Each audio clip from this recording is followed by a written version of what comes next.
Hi అండి, అందరికీ నమస్కారం. Welcome to our channel healthy proteins. ఈరోజు వీడియోలో మనం చూడబోయే రెసిపీ ఉసిరికాయ పొడి. ఉసిరికాయలు మనకి సీజనల్గా దొరుకుతాయి కాబట్టి మనం సంవత్సరం అంతా తినాలి అంటే పచ్చడి కానీ లేదా ఇలా పొడిగా చేసుకోనైనా నిల్వ ఉంచుకొని తినొచ్చు. ఇమ్యూనిటీని పెంచే ఈ రెసిపీని ఎక్కువ రోజులు నిల్వ ఉండేలా ఎలా చేసుకోవాలో ఇప్పుడు ఈ వీడియోలో మనం చూసేద్దాం. నేను 300 గ్రామ్స్ ఉసిరికాయలను తీసుకున్నాను. ఇలా కొంచెం చిన్న సైజు కాకుండా మరీ పెద్ద సైజు కాకుండా మీడియం సైజు తీసుకున్నాను. ఇప్పుడు వీటిని ఒక బౌల్లో వేసుకొని ఒకసారి వాష్ చేసుకుంటే సరిపోతుందండి. ఇవి ఈ సీజన్లో ఎక్కువగా దొరుకుతాయి కాబట్టి వీక్లీ వన్స్ కానీ 15 డేస్కి ఒకసారి కానీ ఇలా చేసుకోండి. టేస్ట్ చాలా బాగుంటుంది. మనం ఇప్పుడు ఇలా రుద్దుతూ కడిగేసుకుంటే సరిపోతుంది. దానిపైన ఉన్న డస్ట్ పార్టికల్స్ పోతాయండి. ఇప్పుడు వాటర్ని తీసేసి ఒక పొడి క్లాత్తో ఉసిరికాయలకి తడి లేకుండా నీట్గా తుడుచుకోవాలి. ఈ పొడి ఎక్కువ రోజులు నిల్వ ఉండాలంటే తడి అనేది తగలకుండా చూసుకోవాలండి. మాయిశ్చర్ లేకుండా ఇలా నీట్గా తుడిచేసుకొని పక్కన పెట్టుకోవాలి. ఇలా తుడుచుకున్న ఉసిరికాయలకి పైన మనకి బ్లాక్ మార్క్స్ లా కనబడతాయి చూడండి. అవి లోపలి వరకు ఉండవండి. జస్ట్ పైన మార్క్స్, బ్లాక్ మార్క్స్ కనబడతాయి కదా, వాటిని నైఫ్తో తీసేస్తే సరిపోతుంది. మనకు పైన మాత్రమే ఇలా బ్లాక్గా కనపడుతుంది, లోపల వరకు వెళ్ళదు. అది మీకు ఏమైనా పాడైపోయినట్టు కనపడితే లోపల వరకు తీసేసేయండి. ఇలా బ్లాక్ మార్క్స్ లేకుండా చూసుకొని నీట్గా కట్ చేసుకుంటే సరిపోతుంది. ఇప్పుడు వీటిని ఈ బ్లేడ్తో తురుముకుంటున్నానండి. మనము ఉసిరికాయల్ని ఇలా తురుముకోవడం వల్ల తొందరగా ఫ్రై చేసుకోవచ్చండి.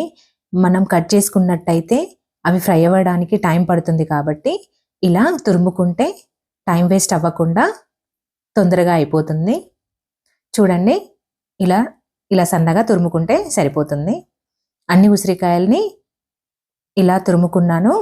ఇవి ఒక 2 గంటల పాటు ఫ్యాన్ కింద ఆరబెట్టేస్తే దీనిలో ఉన్న మాయిశ్చర్ అంతా పోతుందండి.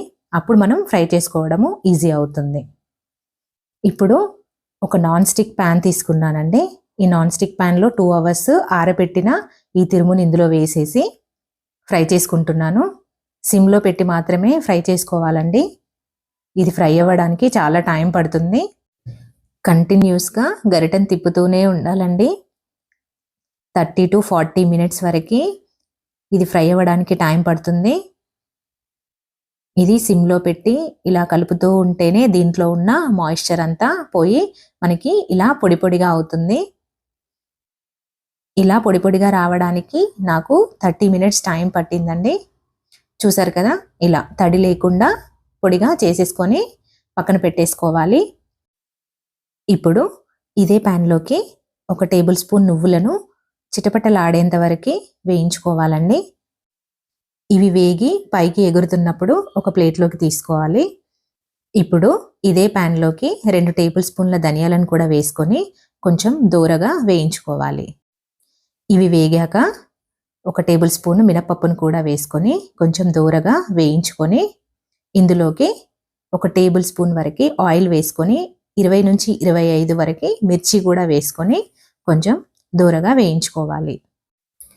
ఎండుమిర్చి కొంచెం రంగు మారిన తర్వాత ఇందులోకి 2 ఇంచుల ఎండు కొబ్బరిని అలాగే 15 వరకు వెల్లుల్లి రెబ్బల్ని వేసుకొని ఒకసారి వేయించుకోవాలి.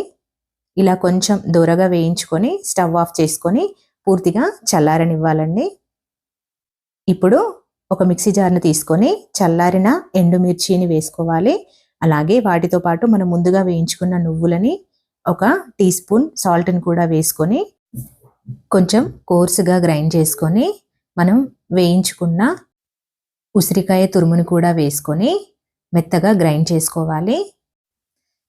చూసారా, ఇలా పొడి పొడిగా ఉసిరికాయ పొడి రెడీ అయిపోయిందండి.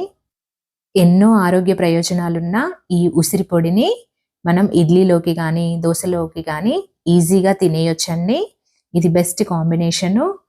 అలాగే ఇమ్యూనిటీ బూస్టింగ్ కానీ మన యాంటీ ఏజింగ్గా కానీ చాలా బాగా పనిచేస్తుందండి. ఈ ఉసిరి పొడిని మీరు కూడా ఇంట్లో ట్రై చేసి ఎలా వచ్చిందో కామెంట్ సెక్షన్లో నాతో షేర్ చేసుకోండి. ఈ పొడి గనుక మీకు నచ్చినట్టయితే లైక్ చేయండి, షేర్ చేయండి. అలాగే మన ఛానల్ని సబ్స్క్రైబ్ చేసుకోండి. Thank you for watching.